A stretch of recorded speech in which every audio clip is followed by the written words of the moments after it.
মিথ্যা মামলায় 5 সদস্যকে হয়রানি।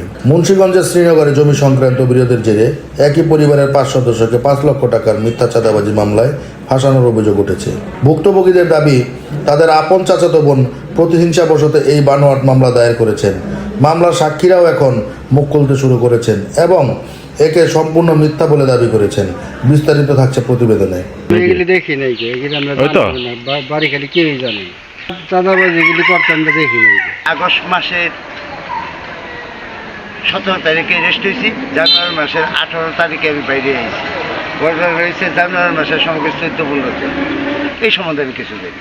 ঘটনাটি মুন্সিগঞ্জের শ্রীনগর থানার বারৈখালী গ্রামের মাহবুব দেওয়ান, আজাদ হোসাইন, মুজিব দেওয়ান, মোয়াজ্জেম দেওয়ান এবং বাবু দেওয়ান, এই 5 জনের বিরুদ্ধে 5 লক্ষ টাকা চাঁদাবাজির মামলা দায়ের করেন তাদেরই চাচাতো বোন লাকি আক্তার। তবে এই মামলাকে সম্পূর্ণ উদ্দেশ্য প্রণোদিত বলে দাবি করেছেন ভুক্তভোগীরা। 4 নম্বর অভিযুক্ত মোয়াজ্জেম দেওয়ান ঘটনার সুস্থ তদন্ত চেয়ে গণমাধ্যমে দ্বারস্থ হয়েছেন।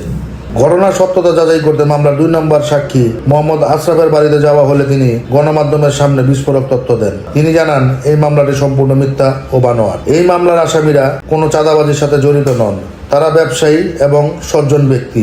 আমাকে জোরপূর্বক এই মামলার সাক্ষী করা হয়েছে। মূলত জমি নিয়ে বিরোধের কারণেই এই মিথ্যা মামলা সাজানো হয়েছে।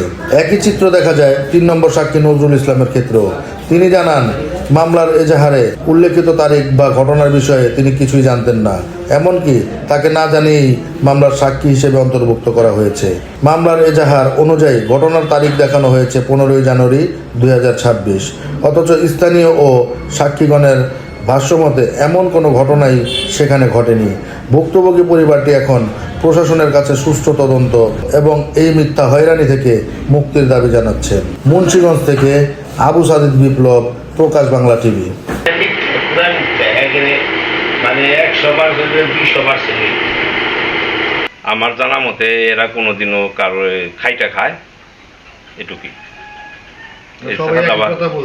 চাঁদা দেন, হেন করেন তেন করেন, এই সব সম্বন্ধে আমি কিছু জানি না। এরা খাইটা খায়, আমরা সবাই একই কথা বলি। হ্যাঁ, এরা খাইটা খায়, জমা জমি কেউ বুনে, কেউ যে ডিশের ব্যবসা করে, কেউ যে বাজারে দোকানদারি করে, এরকম ভাবে কাজকর্ম করে খায়। জানা সত্ত্বে না বেরিয়ে